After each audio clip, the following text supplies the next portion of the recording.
Hello students, welcome to unique classes of right way. आज बच्चे इक्वाट्रिक्स में हम लोग चैप्टर 2 के क्लास 4th में हैं और आज हम लोग करेंगे रिग्रेशन पैरामीटर्स पे कुछ टॉपिक्स करेंगे, some additional properties of regression parameters. ठीक है, ये आपके बुक में नहीं है लेकिन एग्जाम में क्वेश्चंस आ जाते हैं क्योंकि सारे टीचर को आदत लगी हुई है। सबको पता है कि रिग्रेशन में ये टॉपिक्स जो होते हैं बड़े कॉमन से होते हैं, लेकिन आप लोगों को नहीं पढ़ाया गया है। तो हम लोग थोड़े एग्जाम को ध्यान में रखते हुए और आपको कुछ क्वेश्चंस कराने जा रहे हैं, मतलब कुछ प्रॉपर्टीज एडिशनल। ये भी जरूरी है, आप इसको प्रैक्टिस जरूर कर लेना। तो राइट डाउन फर्स्ट प्रॉपर्टी। कोई भी प्रॉपर्टी करने से पहले एक चीज जरा आपको ध्यान देना है कि अगर y इज इक्वल टू हमारे पास है a प्लस बी एक्स, इस b को बोलते हैं बी वाई ऑन एक्स। क्या बोलते हैं इसको? B y on x. ये रिग्रेशन पैरामीटर है y का x के ऊपर। तो अगर रिग्रेशन लाइन पता हो आपको कि x बार और y बार से पास कर रहा है, क्योंकि हर रिग्रेशन लाइन तो अपने x बार y बार से पास करता ही है। ये अगर y ऑन x लाइन है तो इसका स्लोप हो जाएगा बी वाई एक्स। तब रिग्रेशन इक्वेशन क्या बन जाएगा? y minus y mean is equal to b y x into x minus x mean. आपको मैथमेटिक्स से पता है ना मैम, इसे y minus y one is equal to m into x minus x one.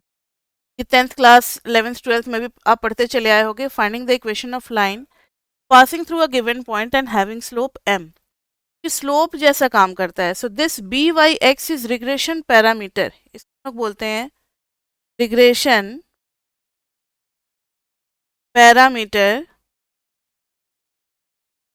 Of y on x। ऐसा ही कुछ दूसरा भी होगा। अगर x ऑन y की बात करें तो x minus x mean is equal to b x y, this is x on y minus y mean.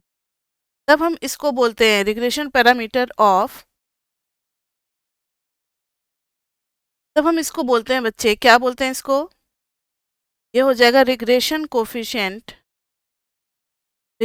Coefficient या parameter of x on y, because this is x on y regression, y on x regression। तो properties start करने से पहले आपके दिमाग में दो बातें क्लियर होनी चाहिए कि हमारे पास अब दो रिग्रेशन कोफिशिएंट आ गए हैं, एक बी वाई एक्स और एक बी एक्स वाई। दोनों अलग अलग हैं। y ऑन x लाइन में जो कोफिशिएंट आएगा that will be your b y x, और जो x ऑन y में आएगा that will be your x on y। ठीक है, तो ये हो गए दोनों रिग्रेशन कोफिशिएंट। तो अब हम लोग देखते हैं जरा पहली property. Discuss the effect of change of origin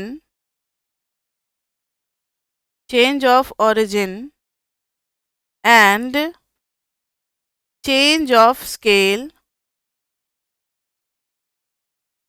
on regression coefficients। चलो बढ़ते हैं आगे हम लोग।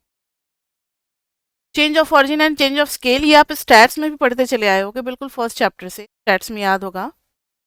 मान लो चेंज ऑफ, पहले बताओ कि मुझे चेंज ऑफ ऑरिजिन क्या कहलाता है? एडिंग और subtracting a constant, adding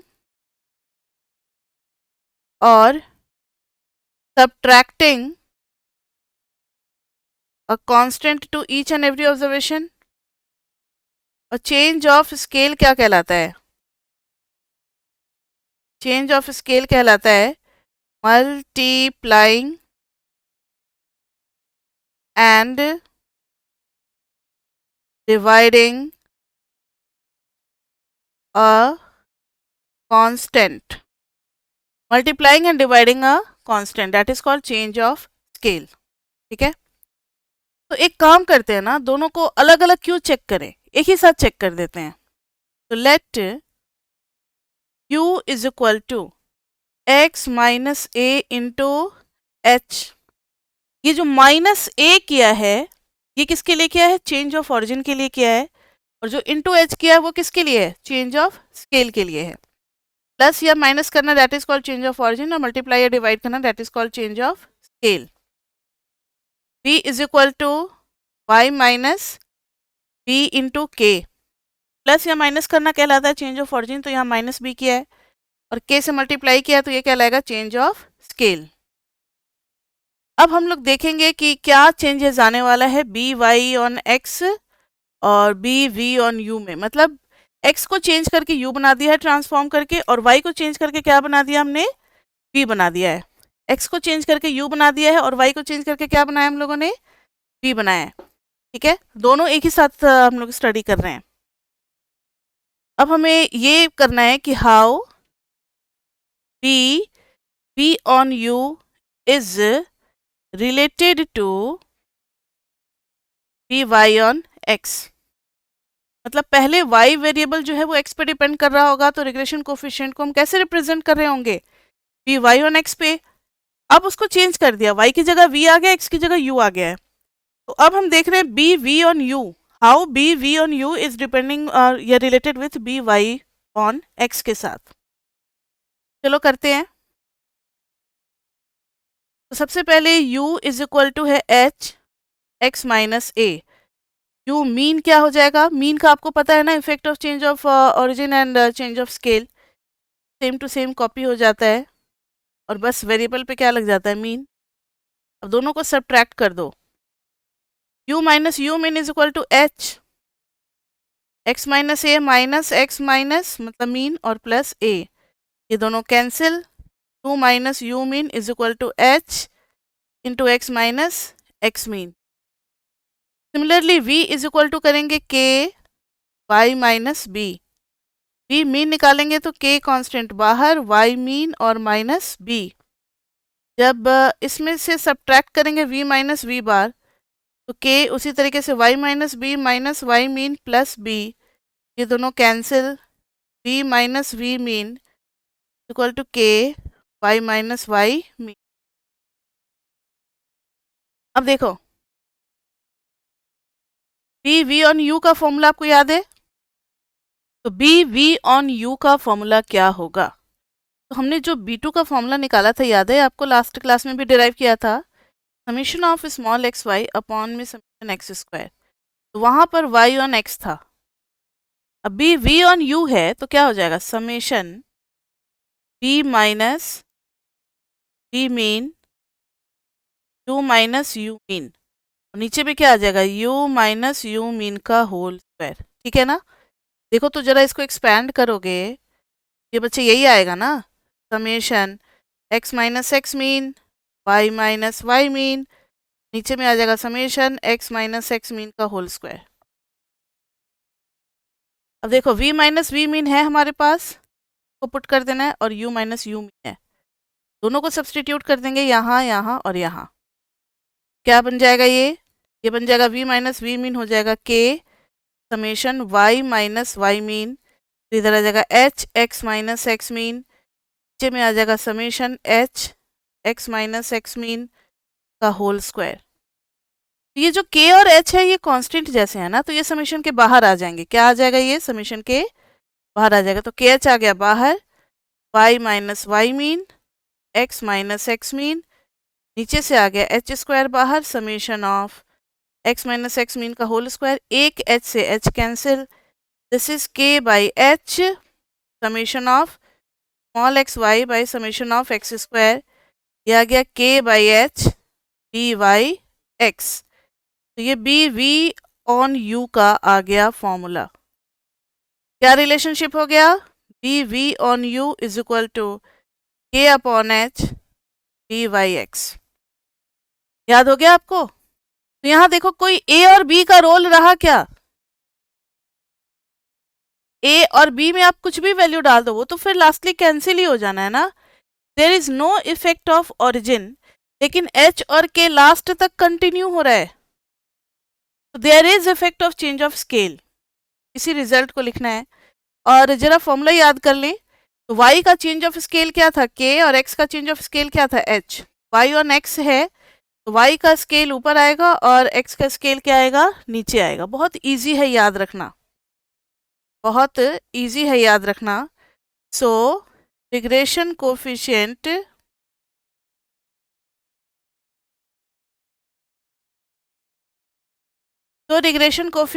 is not affected by change of origin, but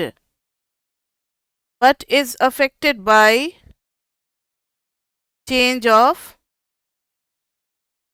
scale।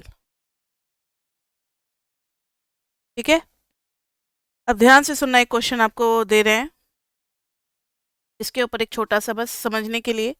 अभी प्रॉपर्टी 1 ही चल रहा है। If each x is added with 2 and y is added with 5 and v2 of y on x is 1.2, then new regression coefficient new v2 equal to what. तब जो भी x था ना, सारे x को हमने डबल कर दिया, सारे y को 5 टाइम्स हमने कर दिया। अब उन दोनों के बीच में रिग्रेशन कोफिशिएंट निकाल रहे हैं। तो पहले x और y के बीच में था रिग्रेशन कोफिशिएंट, अब नए वाले मल्टीप्लिकेशन के बाद जो है उनके बीच में क्या होगा वो हमें निकालना है। लोग लिख देंगे since if u is equal to क्या, h into x minus a and v is equal to k y minus b, then we know that v on u is equal to k by h vyx। ठीक है, vyx। तो अब इसी पे हम लोग निकाल लेंगे, तो न्यू वाला जो आएगा new b2 is equal to, अब आप मुझे बताओ कि अभी जो हम लोगों ने देखा है उसमें u इज इक्वल टू क्या है 2 इंटू एक्स और v इज इक्वल टू क्या है 5 इंटू वाई।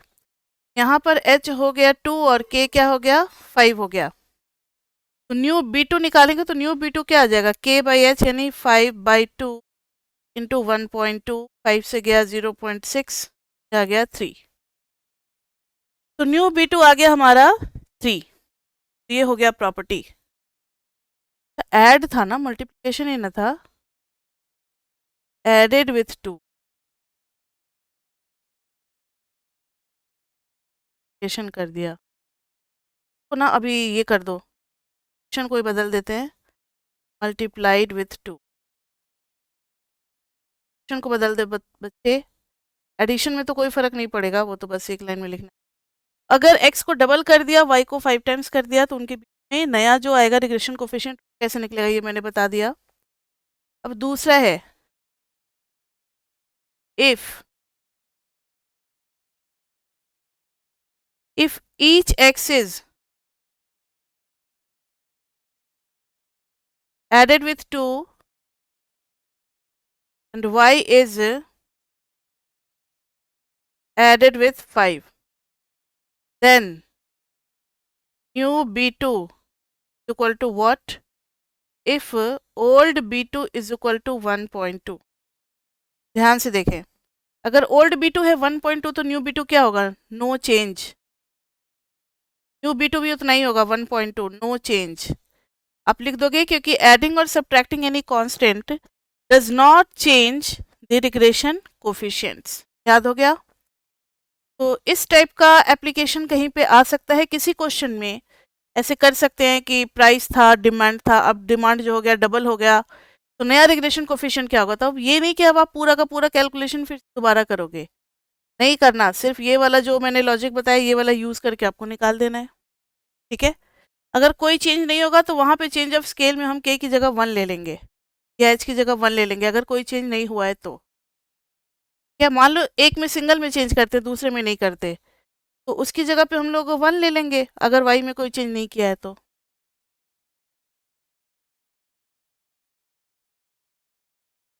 ये हो गया हमारा प्रॉपर्टी नंबर 1। अब हम लोग बढ़ते हैं प्रॉपर्टी 2 की तरफ। Property 2, r square r square ये आपको पता है, आपने कहाँ पे पढ़ा हुआ है आर स्क्वायर, जल्दी बताओ। चैप्टर 5 में पढ़ा था आपने आर स्क्वायर। फर्स्ट स्टैट्स 1 में आपने पढ़ा था r square, coefficient of correlation का स्क्वायर, जिसको हम कोफिशिएंट ऑफ डिटर्मिनेशन कहते हैं। ये निकालना हम लोग चैप्टर 3 में सीखेंगे, लेकिन अभी आर स्क्वायर अगर आ गया समेशन ऑफ डेटा के बेसिस पे, आर स्क्वायर कैसे निकालेंगे, तो r square is equal to d y x into d x y, यानी दोनों रिग्रेशन कोफिशिएंट का जो प्रोडक्ट होगा वो हो जाएगा आर स्क्वायर। याद रहेगा फॉर्मूला, मतलब y को एक बार x पे रिग्रेस कराएंगे, एक बार x को y पे कराएंगे, दोनों का जो आएगा बीटा टू आएगा, दोनों को अगर प्रोडक्ट कर दोगे तो वो आर स्क्वायर आ जाएगा, दोनों वेरिएबल के बीच का। ठीक है। प्रॉपर्टी थर्ड, कि प्रोडक्ट ऑफ टू या both regression coefficients are of same sign, both regression coefficients are of same science. देखो जरा, हमें पता है कि आर स्क्वायर होता है b y x into b x y, और आर स्क्वायर है तो कभी नेगेटिव तो होगा नहीं, तो greater than equal to zero. और दो चीज़ों का product greater than equal to zero तभी होगा जब दोनों पॉजिटिव या दोनों नेगेटिव होंगे।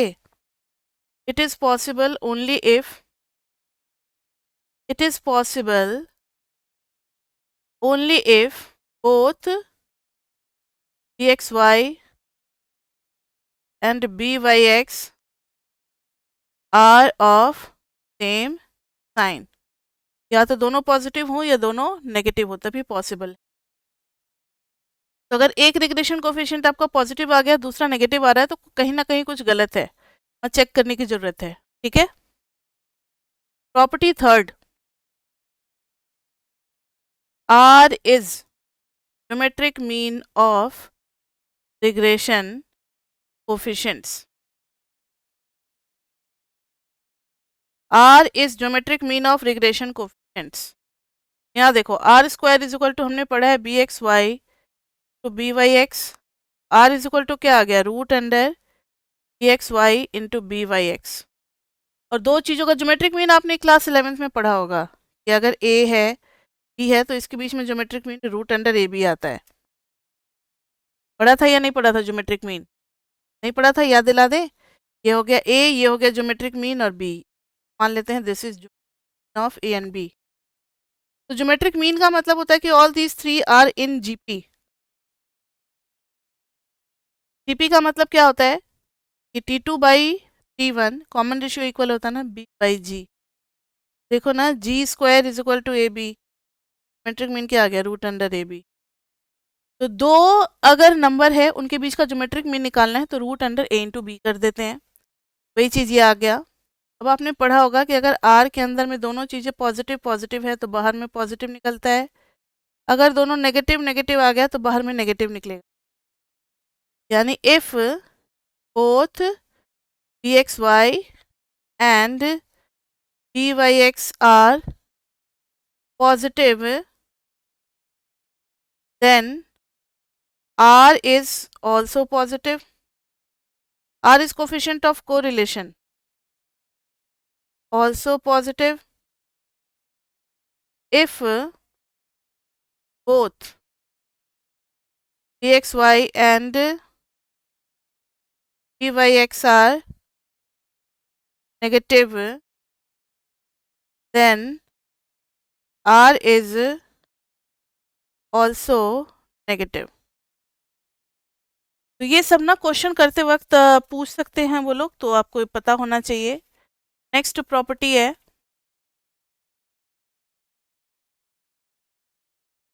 बस दो प्रॉपर्टी और हैं। प्रॉपर्टी नंबर 4, एज आर जो है वो कहाँ से कहाँ के बीच में लाई करेगा, -1 से 1 के बीच में। ये कोफिशिएंट ऑफ कोरिलेशन, और इसके बारे में हम लोग स्टैट्स में पढ़ चुके हैं कि ये हमेशा -1 से 1 के बीच में लाई करता है। अगर 1 आ गया तो परफेक्टली पॉजिटिव कोरिलेटेड बोलते हैं, अगर -1 आ गया तो परफेक्टली नेगेटिव कोरिलेटेड, और अगर बीच में नेगेटिव आ गया तो नेगेटिवली कोरिलेटेड, 0 आ गया तो नो कोरिलेटेड। ये सब पहले बता रखे हैं आपको। तो -1 से 1 तक अगर चलते हैं आर में, then r square is less than equal to 1। बहुत इंपॉर्टेंट प्रॉपर्टी है। R square is less than equal to 1, इसका मतलब है b y x into b x y is less than equal to 1। तो अगर दोनों का प्रोडक्ट 1 से छोटा है, अगर एक 1 से बड़ा हो गया, if one of the coefficient is greater than 1, if one of the coefficient is greater than 1, then other is less than 1, होना ही पड़ेगा। अगर नहीं होगा तो क्या हो जाएगा? तो मुझे मान लो एक 5 आ गया, दूसरा 1 से बड़ा आ गया लाइक 6, तब तो ये बहुत बड़ा हो गया ना, 1 से बड़ा आ गया। अगर एक 5 है तो दूसरे को कुछ इस तरीके से होना पड़ेगा 1/10, तभी जाकर के वो 1 से क्या होगा, छोटा होगा। तो एक अगर बड़ा आ गया तो दूसरे को क्या होना पड़ेगा, 1 से छोटा ही होना पड़ेगा। क्लियर? इतना छोटा कि दोनों का प्रोडक्ट 1 से बड़ा नहीं होना चाहिए। ये हो गया property number 4। Next is property number 5। आपको पता है कि हर regression line, each and every SRF is passing through its mean, x mean and y mean, x mean and y mean. जब दोनों रिग्रेशन इक्वेशन को देखेंगे तो वो दोनों कहाँ पर एक जगह इंटरसेक्ट करेंगे, दोनों का एक कॉमन पॉइंट होगा, that will be your x mean and y mean. यहाँ पर लिखेंगे both regression equation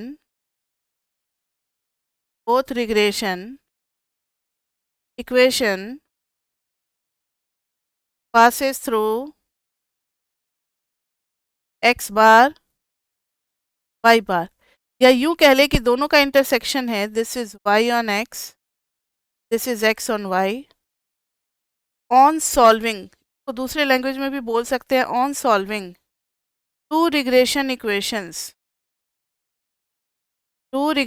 इक्वेशंस अगर हमें दिया हुआ है, that is y on x and x on y, we get x mean and y, x mean and y mean मिलेगा हमें। ठीक है बच्चे, ये इतना था मेरी तरफ से, कुछ एडिशनल टॉपिक मिक्सअप करके चैप्टर 2 के सारे कॉन्सेप्ट्स मैंने करा दिए। अब हमें एक बार ना एग्जाम्पल पे फोकस करना है, क्योंकि आपके सिलेबस में स्पेशली मेंशन कर रखा है कि गुजराती के एग्जाम्पल्स और वोल्टेज के एग्जाम्पल्स, सारे एग्जाम्पल्स हमें करने हैं। एग्जाम्पल्स को तो बच्चे कंसिडर करना पड़ेगा, आप नहीं छोड़ सकते, क्योंकि एग्जाम्पल्स में जो कीवर्ड्स यूज़ किए गए हैं, लाइक वेज होगा, एज होगा, एक्सपीरियंस होगा, ये सब कीवर्ड से आपको फेमिलियर होना पड़ेगा, नहीं तो आप प्रैक्टिकल के क्वेश्चंस नहीं कर पाओगे। और जाहिर सी बात एग्जाम में भी ऐसे ही क्वेश्चंस आने वाले हैं, तो वो भी आप नहीं कर पाओगे, तो ना थ्योरी हो पाएगा ना प्रैक्टिकल हो पाएगा। ये सारे के सारे एग्जाम्पल आपको गो थ्रू कर लेना है। अभी बच्चे हम लोग एग्जाम्पल्स करते हैं, तो आप लोग अपना अपना रीडिंग निकाल लें। बुक के अंदर जो एग्जाम्पल दिया रहता है, एग्जाम्पल पॉइंट 1, बच्चे निकाल लिया सबने? पेज नंबर 38 होगा आपकी रीडिंग का, और इसमें आप देखो टेबल है 2.5 और एग्जाम्पल है 2.1। So now that we have discussed the OLS method and learned how to estimate a PRF, let us provide some concrete application of regression analysis. देख रहे हो आप लोग? Example 2.1 is about years of schooling, यानी एक qualitative, मतलब qualitative नहीं quantitative variable है जिसको हम कैलकुलेट कर सकते हैं, how much years of schooling and average hourly earnings, मतलब एक घंटे का कितना कमा लेता है वो। तो कितना उसने, कितने ईयर, कितने मतलब कितने साल उसने पढ़ाई की है, and how much he is earning in an hour, के बीच में रिग्रेशन देखना है। तो based on a sample of 528 observations, n is equal to 528 observations. Table 2.5 gives data on average hourly wages and years of schooling. Average दे रखा है, years of schooling, years of schooling, इधर है एवरेज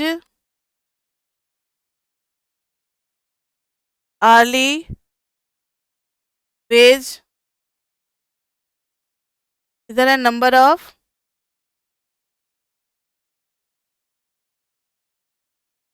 पीपल। अब इन्होंने बोला suppose we want to find out, अच्छा इन्होंने एक्स और वाई भी तो लेने को कहा है ना, ईयर्स ऑफ स्कूलिंग को एक्स ले लेना है, इसको क्या ले लेना है एक्स, एंड वाई ले लेना है आर्ली वेजेस को, वाई इसको ले लिया हम लोगों ने। Suppose we want to find out how y behaves in relation to x, यानी इन्होंने वाई और एक्स के बारे में पूछा है। साफ साफ लैंग्वेज से क्लियर है कि how y is behaving on in relation to x. From human capital theories of labor economics, we would expect average wage to increase with years of schooling. Theoretically तो होना चाहिए भाई, जो ज़्यादा पढ़ा लिखा है उसका क्या होना चाहिए, एवरेज आवर्ली वेजेस ज़्यादा होना चाहिए theoretically। अब इस क्वेश्चन में क्या आ रहा है वो देखेंगे, यहाँ पर बिहेवियर क्या है। That is, we expect a positive relationship between the two variables. It would be bad news if such were not the case. The regression result based on the data in table are as follow. तो अगर नहीं आता है तो फिर practical जो है that is not according to the theory, वो बैड न्यूज़ हो जाता है कि अरे ऐसा भी हो रहा है, जो ज़्यादा पढ़े लिखे लोग हैं उनकी सैलरी कम ही हो रही है, ज़रूर कोई बात होगी उसमें। यहाँ देखो वाई और एक्स के लिए आपको क्या क्या करना पड़ेगा, एक्स की वैल्यूज़ हमें दे रखी है 6 7 8 9 dot dot dot dot dot, y की वैल्यू दे रखी है 4.4567 5.7700 like this. Number of people हमें दे रखा है 3 5 3 लाइक दिस वे।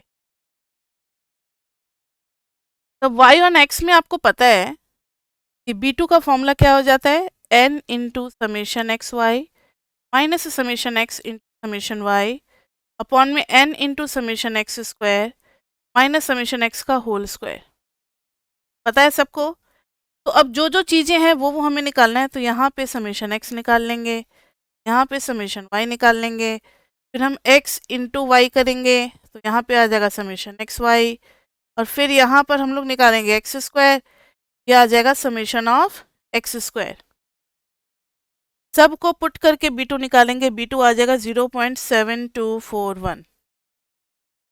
उसके बाद से बच्चे हम लोग इसमें करेंगे y mean is equal to b1 plus b2 x mean. y mean तो पता है समेशन y बाई 528, तब यहाँ पे तो ऑब्जर्वेशन के हिसाब से होगा, y मीन निकाल करके माइनस b2 x मीन निकाल करके इज इक्वल टू b1, तो b1 आ जाएगा एंड b1 इज माइनस 0.014। ज़्यादा कैलकुलेशन यहाँ चैप्टर 2 में नहीं बताया है, वो ज़्यादा कैलकुलेशन चैप्टर 3 में इंक्लूड किया है, क्योंकि चैप्टर 3 में और भी बहुत कुछ है, वहाँ पर हम लोग कैलकुलेशन करना सीखेंगे। अभी चैप्टर 2 में ना अगर मॉडल दिया हुआ है तो उसका क्या मीनिंग है अभी उतना ही समझा रहा है, इसलिए यहाँ पर कैलकुलेशन ज़्यादा नहीं करने दे रहे हैं, सीधा सीधा पूछ रहे हैं क्वेश्चन। तो बताओ हमारा मॉडल क्या हो जाएगा। So y will be equal to minus 0.014 plus 0.7241 x। अब इन्होंने पूछा इंटरप्रिटेशन ऑफ रिजल्ट। इंटरप्रिटेशन अभी हमने जितना पढ़ा है चैप्टर 2 में उसी के हिसाब से अभी बताना, अभी तो काफ़ी कुछ पढ़ना बाकी है। चैप्टर 3 में पढ़ेंगे आर स्क्वायर होगा, वहाँ पर और भी कुछ होगा, मतलब confidence interval, hypothesis testing, 3 extra चीज़ें हम लोग पढ़ेंगे तो जानेंगे कि वो सबका क्या इंटरप्रिटेशन होता है। अभी तो खाली हमने रिग्रेशन कोफिशिएंट ही निकालना सीखा और पैरामीटर b1 b2, बस इतना ही, उन्हीं को एक्सप्लेन करेंगे। और क्या रास्ता हमारे पास, ये क्या बताता है, तो लिखेंगे 0.7241, ये क्या बताएगा, ये बता रहा है कि अगर कोई बंदा 1 साल ज़्यादा पढ़ा लिखा है, ईयर्स ऑफ स्कूलिंग को एक्स से, और Y is average hourly wages earning, positive relationship है,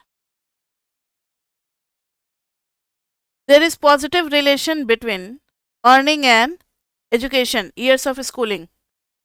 तो 0.7241 ये बता रहा है कि if a person is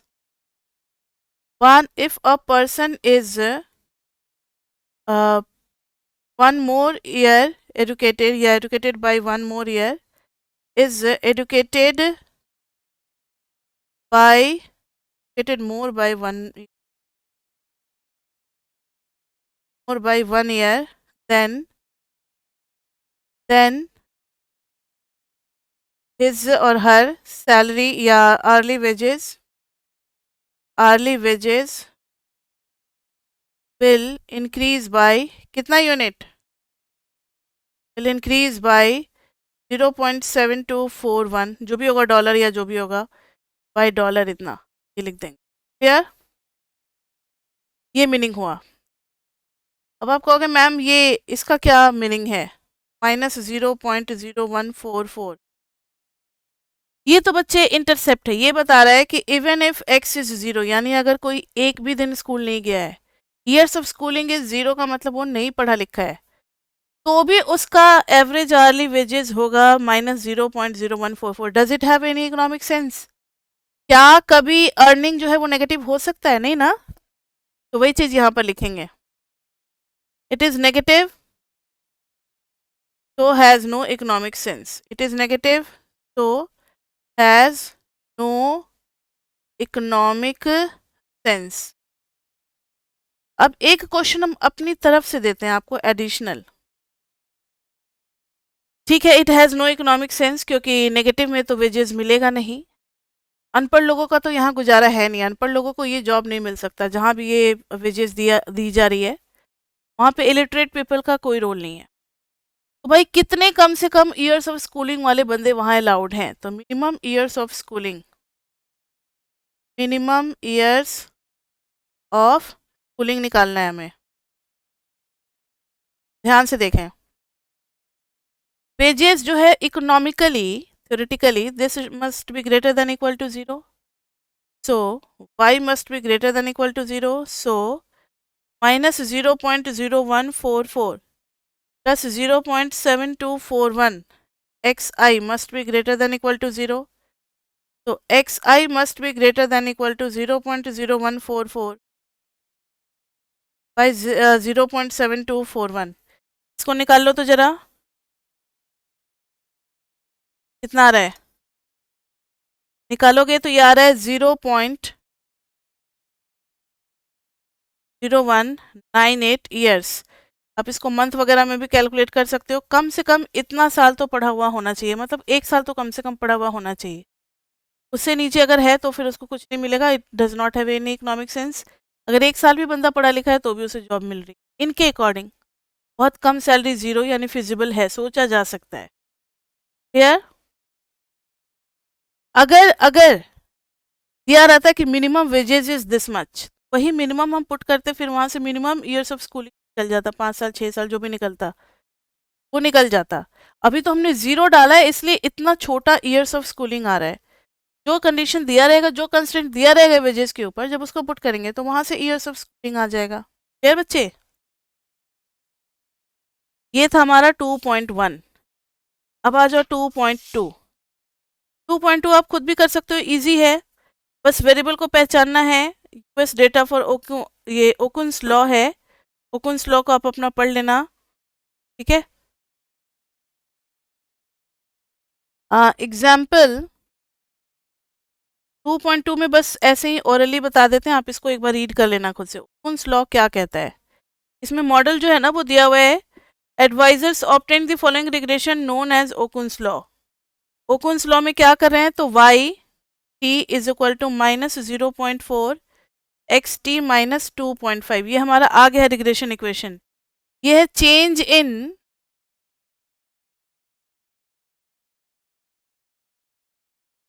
in the unemployment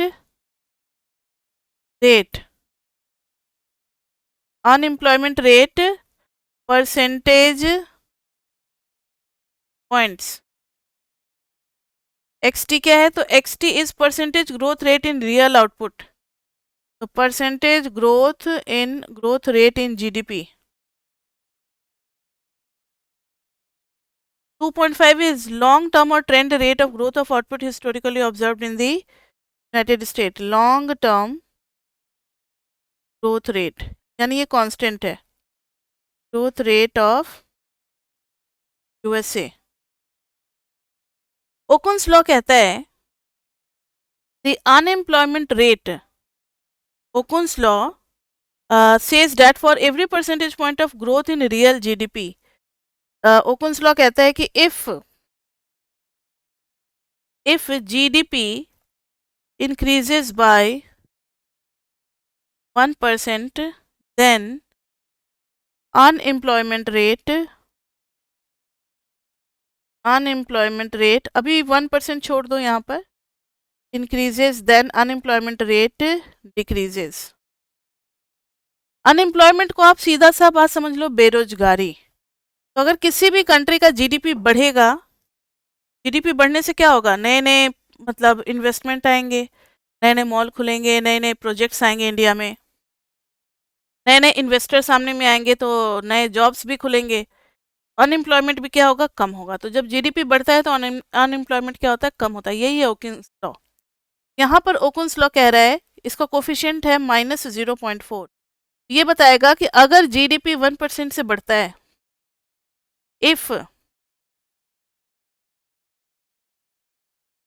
if GDP increases by 1%, then unemployment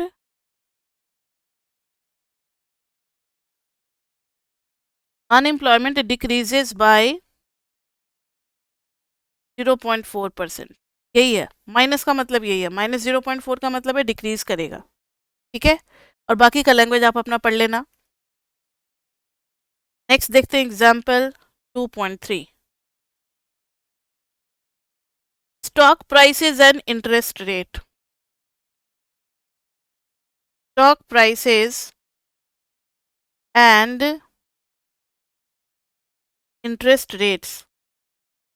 इसमें देखोगे बच्चे आप अपना लैंग्वेज पढ़ना, क्योंकि लैंग्वेज काफ़ी ज़्यादा अगर क्लास में पढ़ने लगे तो बोरिंग हो जाएगा. तो इसमें stock prices and interest rate में इन्होंने स्कैटर प्लॉटिंग की. स्कैटर प्लॉटिंग मतलब इनके पास डेटा इकट्ठा हो गया था. एक्स में इन्होंने लिया था ट्रेजरी बिल रेट परसेंटेज में. वाई में लिया था S&P 500 index, stock price and interest rate. अब इन्होंने वाई को रिग्रेस कराया, तो वाई आ गया. अच्छा, इन्होंने ना पहले इधर एक्स लिया, इधर वाई लिया. जितने भी पेयर थे डेटा के ना, सबको 2D का पॉइंट ले ले करके इन्होंने कुछ ऐसे बनाया, का कुछ ऐसे मिला. मोर और लेस अगर आप सारे डेटा को कवर करना चाहोगे तो आपका कुछ ऐसा बनेगा. और ऐसा डायग्राम किस में होता है, इनवर्स रिलेशनशिप में होता है. किस में होता है, इनवर्स रिलेशनशिप में. अगर आपको ग्राफ याद है एमएमई से, तो y वर्सेस 1/x, y जो है वो 1/x पे डिपेंड कर रहा है, याद है 1/x का ग्राफ ऐसे बनता था. लेकिन ये इकोनॉमिक्स है, तो इसमें फर्स्ट क्वाड्रेंट में ही सिर्फ शो होगा, because both variables will be always positive. तो इनका मॉडल बन गया, पहले yt बन गया, yt is equal to β1. Model तो इन्होंने सोच लिया कि भैया इसी डिज़ाइन का होगा, प्लस UI इसी डिज़ाइन का होगा. फिर उन्होंने एस्टिमेट करना शुरू कर दिया. एस्टिमेट करते वक्त इन्होंने क्या ध्यान में रखा होगा, इन्होंने लिया होगा एक x था ना, एक y था, उन्होंने 1/x ले लिया होगा और एक y ले लिया होगा. अब y को ऑन 1/x रिग्रेस कराना है, 1/x का स्क्वायर, फिर 1/x into y, like this way. तो ये सब निकालने के बाद से β2 का फॉर्मूला क्या बन जाएगा, n into summation of 1/x into y minus summation of 1/x to summation of y. समझ में आ रहा है, बस x की जगह 1/x पुट कर देना है. n into summation of 1/x का whole square minus summation 1/x का होल स्क्वायर. ठीक है, इन सबको पुट कर दोगे तो आ जाएगा b2, और फिर y mean is equal to b1 plus b2 और समेशन 1/x/n. ये आ गया, तो यहाँ से b1 निकल जाएगा.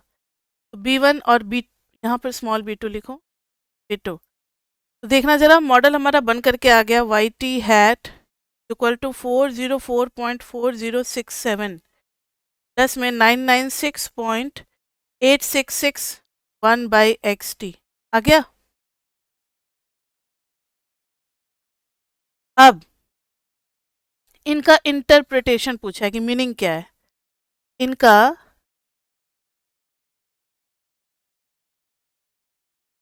इंटरप्रिटेशन बताना है, इसका मीनिंग क्या है और इसका मीनिंग क्या है। एक्स क्या है बताओ, ट्रेजरी बिल रेट है और ये है इंडेक्स। तो इंटरप्रिटेशन में आप क्या कहोगे कि अगर हम लोग इंटरप्रिटेशन में अगर dy बाई डी एक्स निकालते हैं,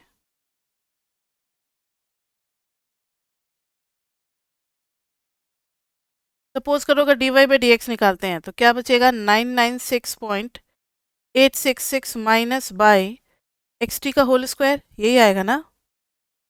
अब एट एक एग्जाम्पल ले लेते हैं, at x is equal to 2, dy by d x निकालोगे, माइनस 996.866 बाई 2 का स्क्वायर 4, जो कि लगभग दिस मच आएगा। इसका मतलब है सो y डिक्रीजेज बाय, अब माइनस नहीं लगाएंगे, जब डिक्रीजेज वर्ड यूज कर दिया तो माइनस नहीं लगाएंगे, 996.866 by x square when x increases by 1। ये बता रहा है कि जब आप 2 पे हो, ध्यान से सुना मेरी बात, when you are already at x is equal to 2 और आप एक बढ़ाने की सोच रहे हो, यानी 2 से 3 करने की सोच रहे हो, तब आपका y इतने से कम होगा। ये बता रहा है dy by d x. Clear, slope यही बताता है ना कि जब हम x को 1 से बढ़ाते हैं तो y में कितना चेंज आता है। ये मीनिंग हो गया इसका। और ये तो खैर अगर यहाँ पर आप लिमिट लगाते हो, लिमिट अगर x t tends to infinity लगाते हो, यानी for very large value of x t, 1 by x T क्या हो जाएगा, 0। ये 0 तो ये गायब तो बच जाएगा ये। तो लिमिट जरा लगा करके देखो, limit x t tends to infinity y t पे, उधर भी लगाया limit x t tends to infinity, पूरे जो भी रिजल्ट आया था हमारा 0.4067 प्लस 996.866 1 बाई एक्स टी। अब मुझे बताओ 1 by x t, 1 by infinity किसकी तरफ जाता है, 0 की तरफ ना, ये चला जाएगा 0 टूवर्ड्स 0। ये मॉडल हम लोग डिटेल में चैप्टर 5 में पढ़ेंगे, लेकिन अभी आ गया है तो इसको भी हम लोग हैंडल कर सकते हैं। सो इसका और बच जाएगा खाली ये वाला पार्ट कांस्टेंट, तो लिखेंगे so for very large x y tends to 404.4067, जो भी इसका होगा यूनिट परसेंटेज में या जो जिसमें भी निकाला गया होगा वो यूनिट आप लगा करके लिख दोगे। क्लियर। और इसका ग्राफ कुछ ऐसे बनेगा, डिक्रीज करता हुआ है ना आगे जा करके, एक्स के साथ डिक्रीज कर रहा है और स्लोप इसका नेगेटिव है, कुछ ऐसे बनेगा और जा करके ठहर जाएगा ये एसिम्प्टोटिक बिहेवियर कितने पे, 404.4067 पे, इस टाइप का इसका ग्राफ बनेगा। क्लियर। ये था हमारा 2.3। 2.4 भी आसान है, आप खुद से कर सकते हो, सिमिलर है। एग्जाम्पल 2.4 आप देखोगे तो उसमें भी कुछ ऐसा ही है, ऐसे ऐसे ऐसे ऐसे बहुत सारे हैं, इसमें भी रेसिप्रोकल मॉडल बनेगा। और बस वेरिएबल क्या क्या यूज किया गया, वेरिएबल को एक बार पढ़ लेना। एग्जाम्पल 2.5 ये तो बहुत बहुत बहुत इंपॉर्टेंट है, ये हम पहले ही बता दे रहे हैं। 5 स्टार कभी जल्दी से हम किसी टॉपिक को देते नहीं है, दे दिया इसका मतलब ये बहुत इंपॉर्टेंट है। ये कहाँ कहाँ यूज होगा, इन चैप्टर 2, 3, 4, 5 में भी यूज होगा और आगे चल करके किसी और चैप्टर में भी यूज हो सकता है। इतने चैप्टर्स में तो इस एग्जाम्पल का बार बार जिक्र होगा। तो अगर आप एग्जाम्पल नहीं अभी समझोगे चैप्टर 2 में तो आगे कैसे करोगे, इसको ध्यान से देखना है। तो antique clocks and their prices, antique clocks and their prices,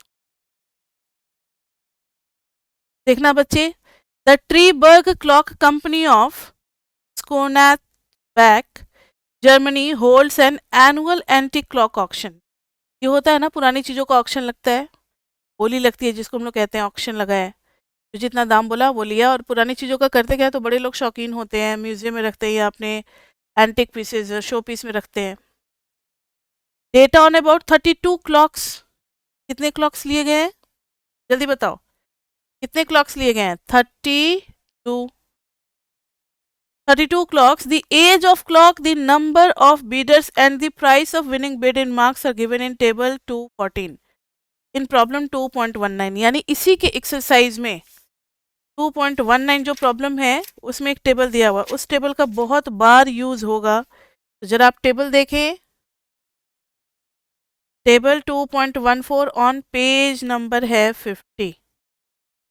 तो दे रखा है auction data on price, age of clock and number of bidders. Observation है, प्राइस है, एज है, ठीक है, और फिर नंबर ऑफ बीडर्स है। मिल गया। इसी डेटा को ना दो पार्ट में स्प्लिट कर दिया है, तो हाफ इधर लेफ्ट में और हाफ राइट में लिखा है तो तीन ही कॉलम। एक ऑब्जर्वेशन का है जो कि जरूरी नहीं है, ऑब्जर्वेशन से आपको देख के पता लगेगा कि 32 ऑब्जर्वेशन है, प्राइस है, और फिर एज है और नंबर ऑफ बीडर्स है। आगे दे रखा है, if we believe that price of the winning bid depends on the age of the clock, the older are the clock the higher the price. मतलब ये थियोरेटिकली बिलीव किया जा रहा है कि जब भी हिस्टोरिकल चीज़ों का ऑक्शन लगता है, जो जितना पुराना होता है उसकी प्राइस उतनी ज़्यादा होती है, जो जितना पुराना होता है उसकी प्राइस उतनी ज़्यादा होती है। यानी जिसका भी एज ज़्यादा होगा उसकी प्राइस ज़्यादा होगी, ये हम लोग एज्यूम कर रहे हैं। अब इसी को चेक करना है। यानी आप समझ चुके हो कि एक तरफ एज लेंगे और एक तरफ प्राइस लेंगे। एज को ले लेंगे एक्स और प्राइस को ले लेंगे वाई। सारे एज का सम करेंगे, सारे प्राइस का सम करेंगे, फिर एक्स स्क्वायर आएगा, फिर एक्स इंटू वाई आएगा, यहाँ पर एक्स स्क्वायर मिल जाएगा, यहाँ पे समेशन एक्स वाई मिलेगा। तब बी टू निकालेंगे, summation n into summation x y minus summation x into summation y upon n into summation x square minus summation x का होल स्क्वायर। ये सब प्रैक्टिकल में आपसे हो सकता है करवाएंगे ये वाला क्वेश्चन। एन 32 पुट कर देंगे, सारा चीज़ पुट कर दोगे, बी टू वो अपने आप निकाल करके दे देगा। तो बी टू यहाँ पर आया हुआ है, अगर आप बुक में देखो नेक्स्ट पेज पे, तो प्राइस ऑन एज किया हुआ है 10.4856 और इसका B1 भी निकाल लिया माइनस 191.6662। इसका मॉडल बन गया प्राइस 191.6662 प्लस 10.4856 एज। ठीक है, एज पे प्राइस किस पे डिपेंड कर रहा है? एज पे। अब देखो इंटरप्रिटेशन क्या बोलोगे, ये क्या कह रहा है? अगर कोई चीज एक साल ज्यादा पुरानी है, कोई चीज अगर एक साल ज्यादा पुरानी है तो उसका प्राइस बढ़ जाएगा, कितने से? 10.4856 से बढ़ जाएगा, यही आपको लिखना है। If age of any clock is increases by 1, या आप ऐसे लिख सकते हो, if the clock is older by 1 year then its price increases by 10.4856। अब ये क्या बता रहा है? अगर एज 0 है तो आप लिख लें, if a clock is older by 1 year, then its auction price increases by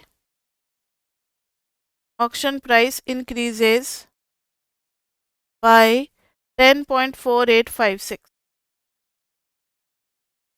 अब माइनस 191.6662 क्या बता रहा है? No economic sense. क्यों?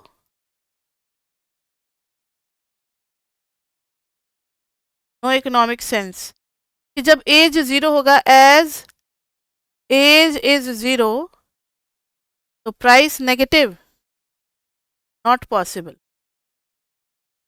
प्राइस कभी नेगेटिव नहीं हो सकता। फिर से वही मिनिमम एज क्या होगा, तो मिनिमम एज के लिए आप क्या करेंगे? प्राइस को मिनिमम रख देंगे, यानी 191.6662 plus 10.4856 age is greater than equal to 0। Age is greater than equal to 191.6662 by 10.4856, यह आ जाएगा मिनिमम एज। इससे इससे कम एज वाली कोई भी चीज वहां पे नहीं है ऑक्शन में, इससे ज्यादा ही मिलेगा, इससे कम नहीं मिलेगा। क्लियर? अभी तो हमने प्राइस को सिर्फ एज पे रिग्रेस कराया था, एक और है नंबर ऑफ बीडर्स भी है। अगर मान लो कि एक घड़ी है जो टाइटेनिक में शिप में डूब गई थी, उस घड़ी का जब ऑक्शन लगाया गया तो बहुत ज्यादा नंबर ऑफ बीडर्स, मतलब बहुत ज्यादा लोग वहां पहुंच गए, उसका प्राइस बढ़ेगा या कम होगा? आप खुद ही दिमाग लगाओ। भाई उसका प्राइस तो बढ़ेगा ना, जितने ज्यादा लोग इंटरेस्टेड होते हैं उतना प्राइस राइज कर जाता है ऑक्शन में। तो यही हमें यहाँ पे हम लोग एज्यूम कर रहे हैं कि प्राइस जो है वो नंबर ऑफ बीडर्स के साथ भी पॉजिटिवली ही अटैच्ड होगा। तो देखते हैं जरा उसको करके कि क्या आता है। अब जो रिग्रेशन करेंगे उसमें क्या लेंगे बताओ मुझे? एक और रिग्रेशन करेंगे, अभी ये खत्म नहीं हो रहा है। इसमें ले लेंगे नंबर ऑफ बीडर्स, और यहाँ पर y में क्या ले लेंगे? प्राइस। फिर वही अपना पुराना x square x into y सबका सम निकालेंगे, summation x summation y summation x square summation x y. तब b2 निकाल करके b1 निकाल करके फिर हमारा इक्वेशन आ जाएगा, price is equal to 807.9501 plus 54.5724 Bidder's.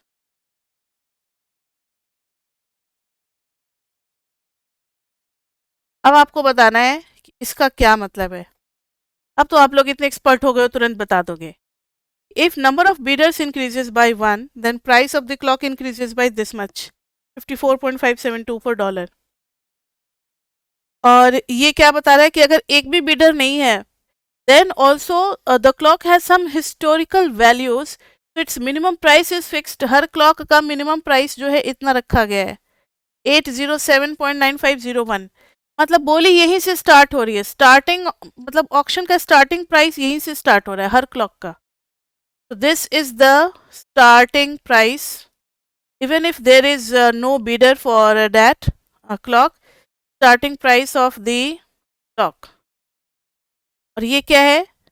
तो अगर bidders increases by 1, bidders increases के लिए ऐसे लिखते हैं by 1, then price increases by 54.572। Dollar होगा तो डॉलर लगा देंगे। ठीक है, तो चैप्टर 2 में इतना ही पढ़ाना था। अब इसके बाद से इसके एक्सरसाइज के क्वेश्चंस जो है ना वो हम लोग असाइनमेंट में करते हैं। जो बैक एक्सरसाइज के क्वेश्चंस होते हैं उनको असाइनमेंट में लिया है। तो असाइनमेंट में कोशिश करते हैं कि हम लोग सारे इंपॉर्टेंट क्वेश्चंस करा दें ताकि आपका एक्सरसाइज कवर हो जाए। तो कॉन्सेप्ट में हम लोग बेसिकली थियोरी और एग्जाम्पल्स कराते हैं। असाइनमेंट में आपके बैक के क्वेश्चंस होंगे, और फिर पीपी में आपके जो प्रीवियस पेपर में पूछे गए क्वेश्चंस होंगे उस टॉपिक से। ये अभी आपको इतना आसानी से चैप्टर 2 का अलग से नहीं मिलेगा, बिकॉज एग्जाम में जो पीपी आता है वो 2 और 3 का कंबाइंड आता है। तो 2 और 3 जब कर लेंगे यूनिट 1 का, तब आपको पीपी के क्वेश्चंस मिलेंगे। अभी खाली असाइनमेंट मिलेगा आपको। तो बच्चे चैप्टर 2 हमारा यहाँ तक कंप्लीट हुआ। अब ध्यान दें, चैप्टर 2 में हमने regression equation of only 2 variables पढ़ा, इसलिए जब इस वाले क्वेश्चन में 3 वेरिएबल हमें गिवन था तो भी हमने दो दो को ही, एक बार इसको इस पे एक बार इसको इस पे रिग्रेस कराया। लेकिन इन चैप्टर 4 हम लोग पढ़ेंगे सीधा प्राइस जो है वो बीटा 1 प्लस बीटा 2 एज और plus beta 3 number of Bidder's, तो दोनों पे एक साथ करेगा। ऐसा कुछ मल्टीपल रिग्रेशन में देखेंगे जो कि चैप्टर 4 में होगा यूनिट। अभी तक के लिए तो इतना ही बच्चे, चैप्टर 2 हमने कर लिया एक और ट्रिक्स में। अब हम लोग फिर करेंगे चैप्टर 3 इन चैप्टर 2 के असाइनमेंट के बाद, फिर चैप्टर 3 करेंगे, फिर उसके बाद से दोनों का कंबाइंड पीपी होगा। Then we will move to voltage. Unit 1 का जो भी वोल्टेज के होंगे एग्जाम्पल्स वो करेंगे। वोल्टेज का कॉन्सेप्ट भी आपका लगभग डिबोर में कंप्लीट हो रहा है, वोल्टेज से खाली एग्जाम्पल करेंगे। क्लियर बच्चे? तो अभी तक के लिए इतना ही बच्चे, फिर मिलते हैं हम लोग नेक्स्ट क्लास में। Till then bye bye bye bye bye.